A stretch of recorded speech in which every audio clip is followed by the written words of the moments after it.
大家好，欢迎收看今天的节目。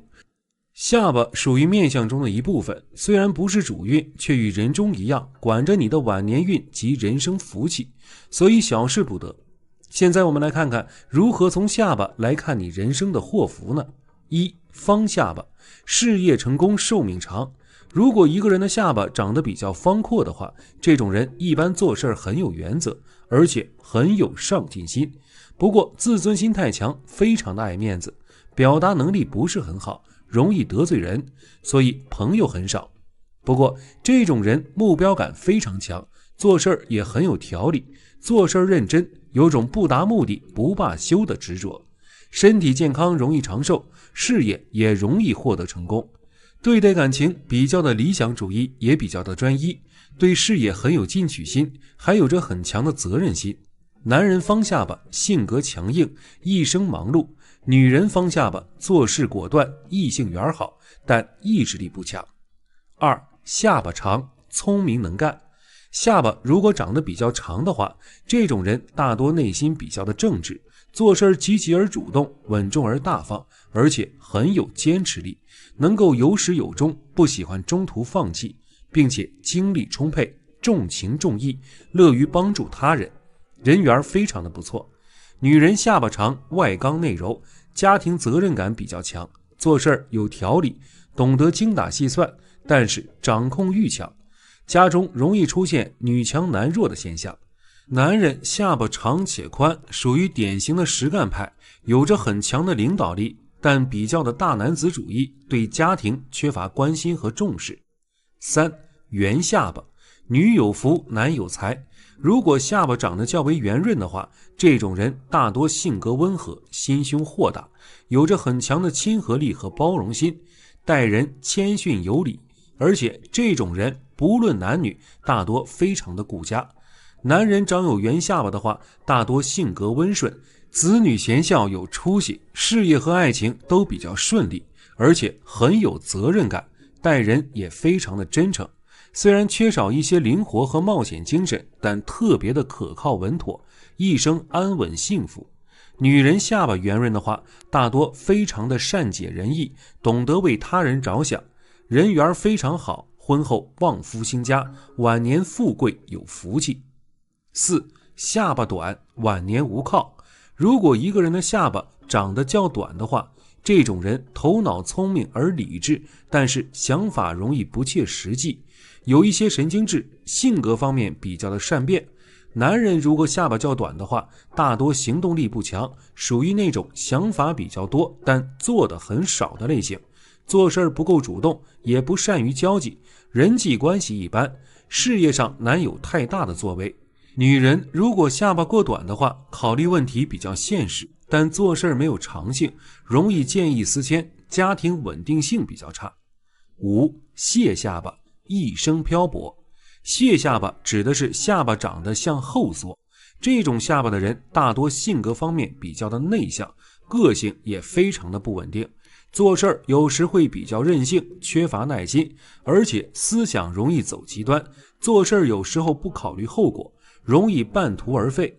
这种人理财能力和攒钱能力比较差，处事比较武断，感情不太顺利。相书中有云，下巴后缩，家里没窝，晚年生活比较孤苦。男人长有蟹下巴，大多缺乏自信，一生比较平庸。女人长有蟹下巴，缺乏耐心，做事比较怠慢，婚姻不理想。六、兜下巴，事业成功，晚景无忧。兜下巴指的是下巴长得小巧圆润，且向前方翘起，正所谓下巴有兜，一生无忧。长有兜下巴的人大多比较自我，做事坚持，而且爱好广泛，很有才华，异性缘非常的好。男人如果长有兜下巴的话，这种人大多比较顾家，个人能力也比较强，事业上容易获得成功。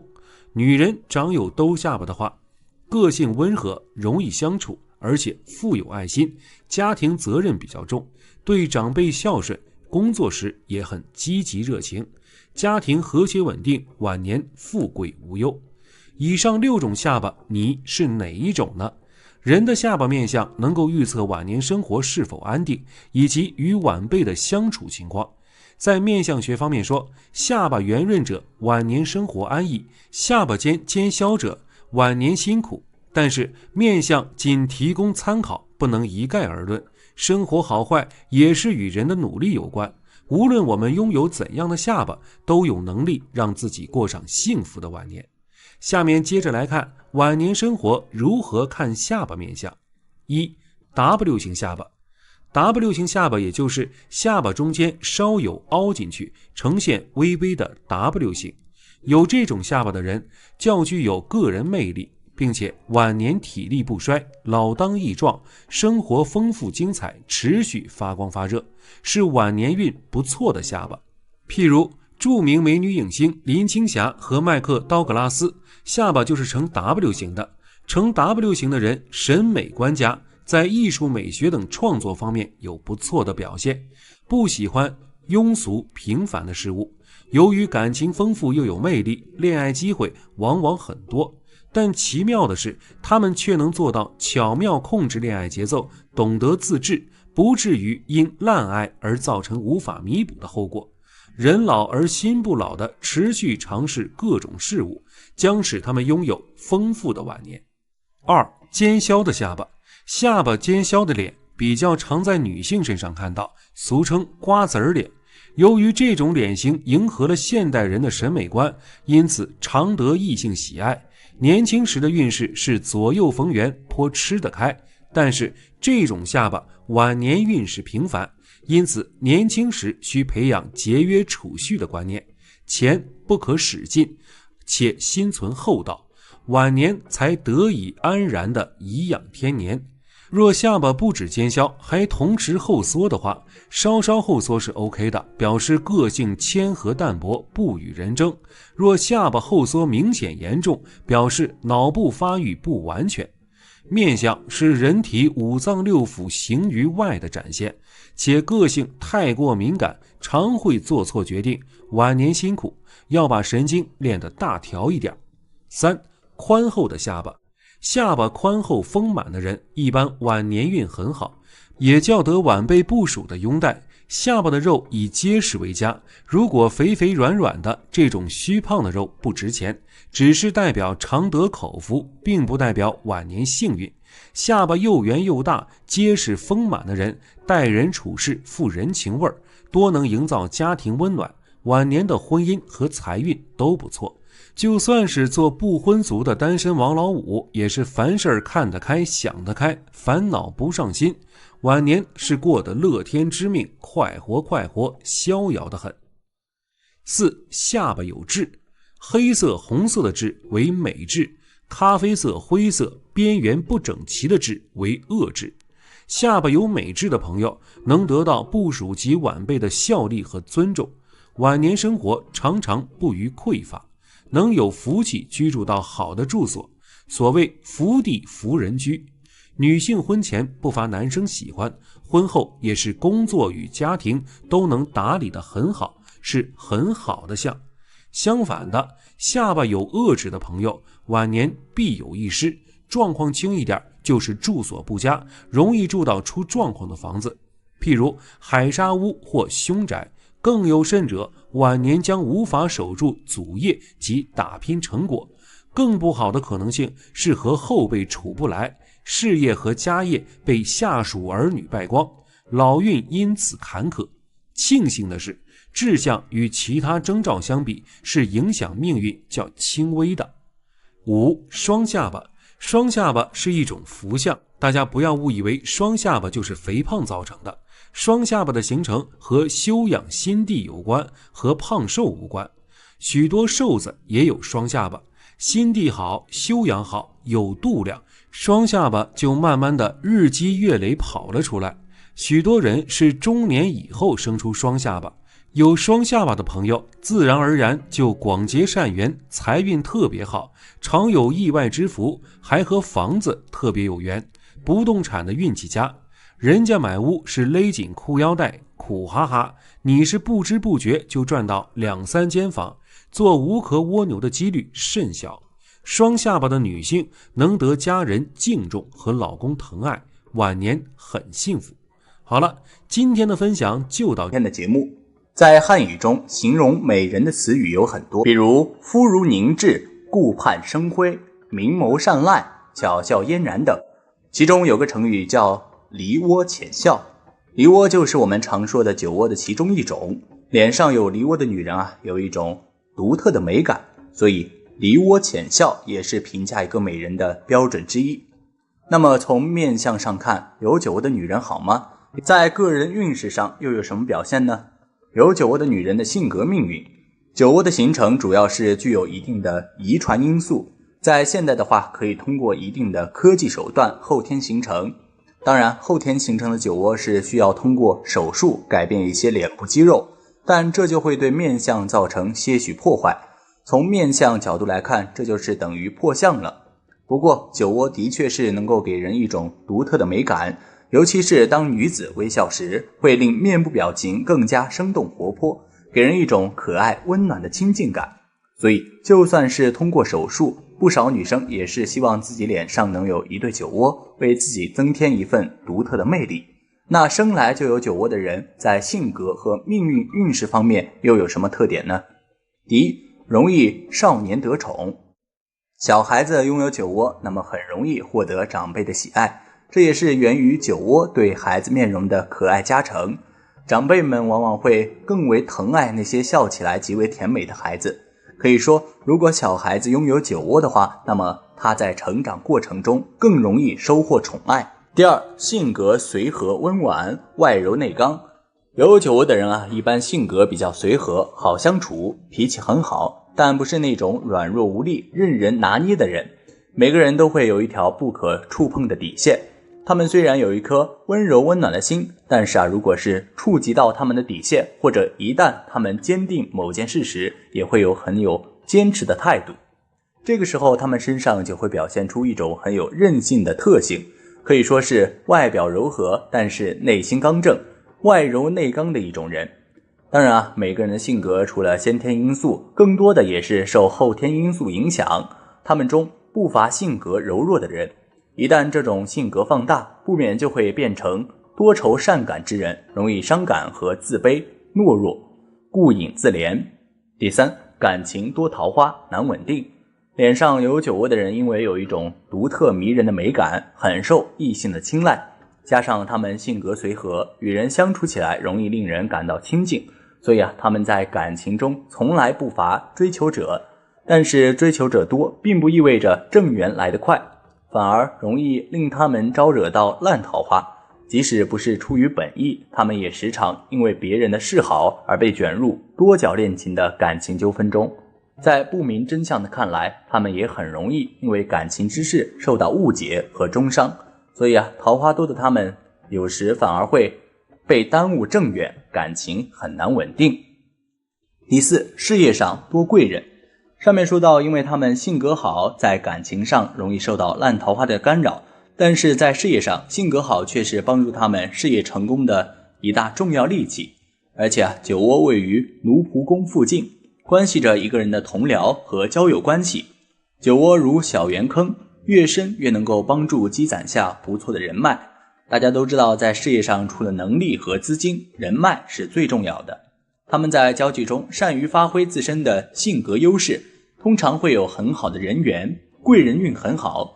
不管是自己创业还是在企业发展，都会遇到不少贵人帮扶。如果他们本身就具备不俗的工作能力和商业头脑，在事业上的成就会更大。第五，身体娇弱，体质较差。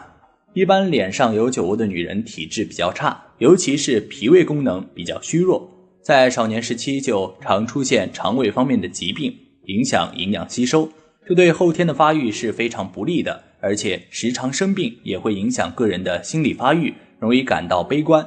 所以他们很多人在面相上看起来就会带有一些病容，给人一种娇弱的感觉。如果成年之后还不注意健康保养，会时常犯肠炎和胃病，老年和医院打交道的机会会比较多。第六，晚年运势不好。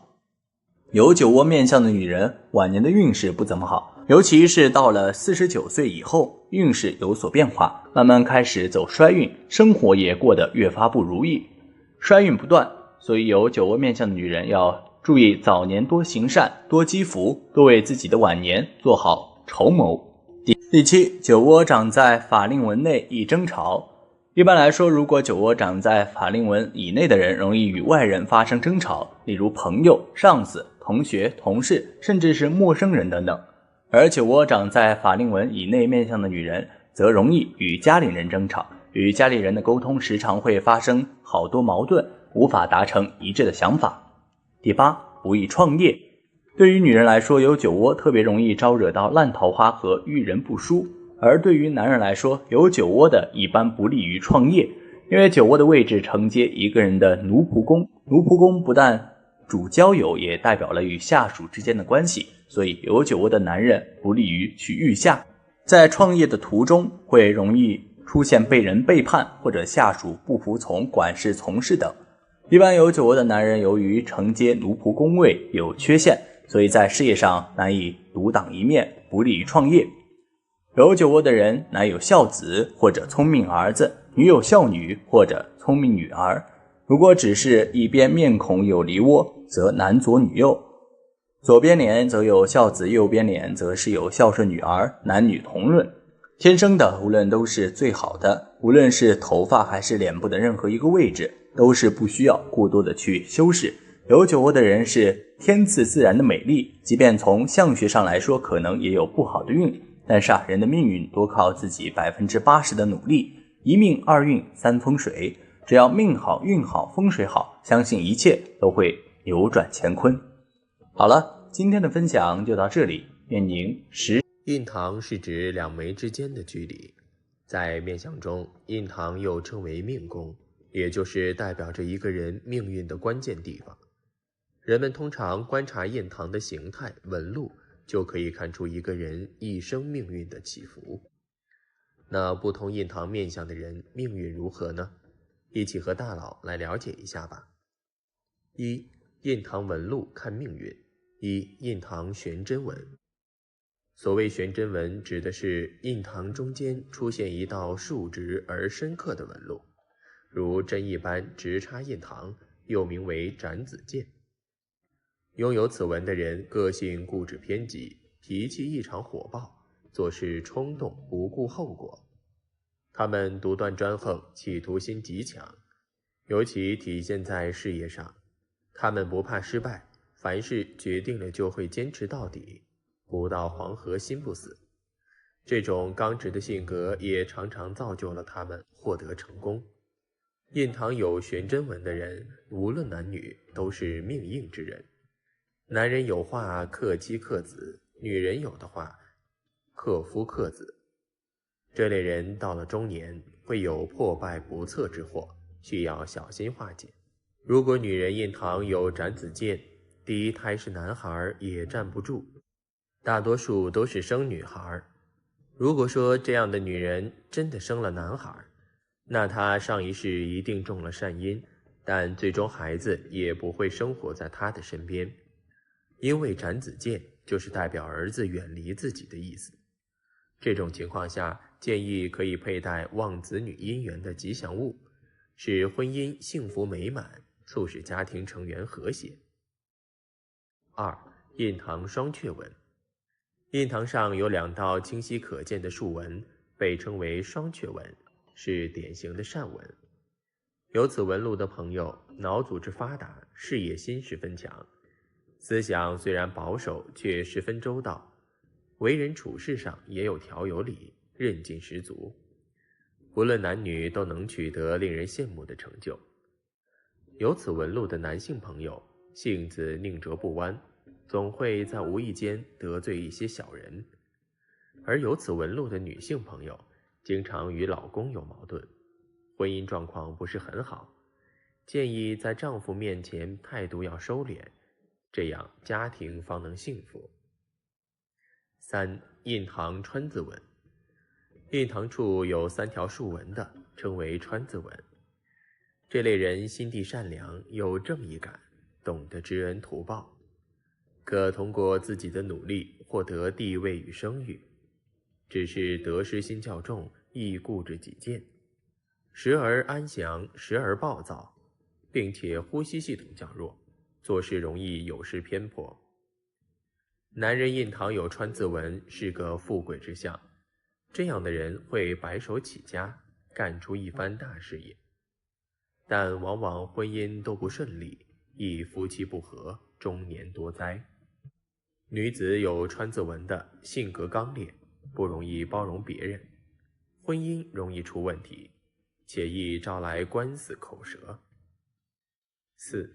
印堂镰刀纹。如果靠左边的眉毛近的有一条竖纹，叫镰刀纹，有这样纹的男人要特别注意，性格刚直，应该改改自己的脾气，否则你会因一时冲动而触犯法律。而且左边还代表父亲，会刑克父亲，所以父亲身体会不好的居多。5. 印堂杂纹。印堂有一团乱麻一样的杂纹，这样的人在30岁前后一定要格外注意。在这几年，流年正好走印堂运，不论是投资还是出行，都容易出现变故和灾祸，建议谨慎处事，少变动。不过，如果你印堂有不佳的纹路，也不要着急。一来，过了30岁，印堂的影响就会变小；二来，如果没到30，可以采取一些人为的手段，将纹路减轻或去除，能一定程度上改善运势。6. 印堂伤害纹。眉头上方单独出现的纹路被称为伤害纹，又叫牢狱纹。若在左眉头名为伤害纹，其人易遭受攻击，或身体患有风湿类的慢性疾病。如果在右眉头则称为牢狱纹，其人一生必有一次牢狱之灾，拘留也算。7. 印堂悬针生角。悬针纹下面出现枝杈纹路，名为悬针生角，是一种降低悬针纹伤害程度的纹路。虽然同样六亲无靠，但祖德深厚，往往逢凶化吉，转危为安。这种纹路适宜追求一路功名。8. 印堂八字纹。印堂有形似八字的纹路，这种人一辈子活得比较劳碌，即使富得流油，仍旧会为了生活而奔波不已。他们也享受劳碌，一旦闲下来，反而会浑身不舒服。而且印堂处有八字纹的人长寿，善于思考，喜欢钻研学术，但心胸较不开阔，喜欢钻牛角尖，人际关系不佳，一生操劳，难主刑期。9. 弯钩纹。印堂指纹上端出现折角弯钩，是典型的凶纹，其人必定刑克父母，事业无成，并且最大特点是性格乖张而极端，必引祸而伤身。10. 印堂井字纹。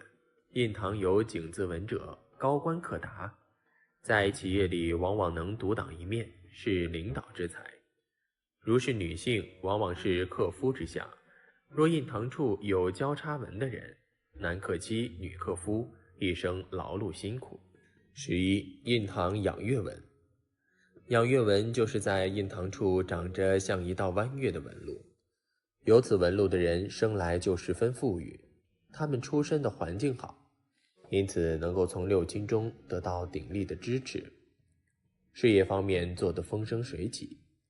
因此这种纹路的人最不愁没钱花，一生福气满满。2. 其他印堂面相算命。1. 印堂凹陷。面相中认为饱满有肉的印堂是比较好的，印堂是福气聚集的地方，印堂饱满就说明这个人非常有福气。相反，如果人的印堂凹陷，就说明这个人福气不足，好的运气难以聚集，一生中运势都是不怎么顺畅的，多遇到阻碍。运势不稳定，时好时坏，导致他们的情绪也不怎么好，脾气暴躁，命运可以说是比较坎坷的。2. 印堂过窄。印堂过窄的人，说明他们想问题喜欢钻牛角尖，时常会有比较极端的想法，事情难以想开。性格上就会是比较冲动的，情绪不稳定，过于看重自己的利益。这样的人是难以成就大事的，这样的人很难开心起来，总是皱着眉头，更加不会有好的运气降临，一生孤苦贫寒，容易生病。3. 印堂有痣。印堂有痣，这本该是个好的面相，被称为双龙戏珠，但谁知因为这颗痣不是正圆形，或者是正黑色，所以为他们也带来了一些波折。本该属于自己的功名，都成了别人的垫脚石。如果说生活对他们不算公平的话，其实想想，他们也并没有真正关心过别人的感受。如果少年得志是他们的梦想，那么得志以后却只顾自己往上爬，这样的成功恐怕也会引来天怒人怨。4. 印堂有疤。印堂有疤的人事业发展不顺利，职场上的竞争很大，而这类人的竞争意识不高，容易在竞争中选择放弃。对这类人来说，竞争是一件可怕的事情，他们宁愿在职场上做一条咸鱼，靠着职场发展来改变自己的命运是很难的。这类人经常会为了找工作烦恼。5. 印堂不平。印堂不平的人容易招惹小人，这类人喜欢高调过日子，这样的生活状态容易引起别人的关注，但是也容易招惹小人的纠缠。这类人因为小人的纠缠而很难有好的发展，面对生活的时候，经常会把时间浪费在不值得的人和不值得的事情上面，很难有发展。6. 印堂开阔明亮。印堂位于两眉头中间的位置，又被称之为命宫，而通常的情况下，印堂的位置长得明亮开阔，看起来饱满有肉，则这样的人大多数都是心胸开阔之人，做事有主见，个人的能力比较强，日后一旦取得成功，必定会得到一番极高的发展，而且他们的事业运势发展的会比较高，日后一定能更上一层楼。7. 印堂平整。印堂平整干净，没有恶疤恶痣，也没有什么杂纹，宽度也是刚刚好的人，身体健康，智商情商都比较高，就是性格上也比一般的人要好，而且有此面相的人，工作或者事业都比别人要顺利很多，一生运势较好，收获也是比别人多了好多倍。他们的好运算是自然来，贵人运还很旺盛。8. 印堂饱满。如果一个人的印堂外形饱满，首先象征的是其人头脑聪慧，擅长思考，有着出色的学习能力，是他们眼中最具有代表性的聪明人。这类人大都学习成绩优秀，且运势出色，很少会在生活以及工作上遇到麻烦。其次，他们在社交方面也有着不俗的才能，有机会遇到自己命中的贵人。快结合大佬讲的这些，看看你的命运如何吧。当然，相不独论，以上内容不一定完全准确，仅供参考，建议结合其他特征综合分析才更为准确。好了，今天的分享就到这里，愿您时时心清静，日日是吉祥，期待下次与您的分享。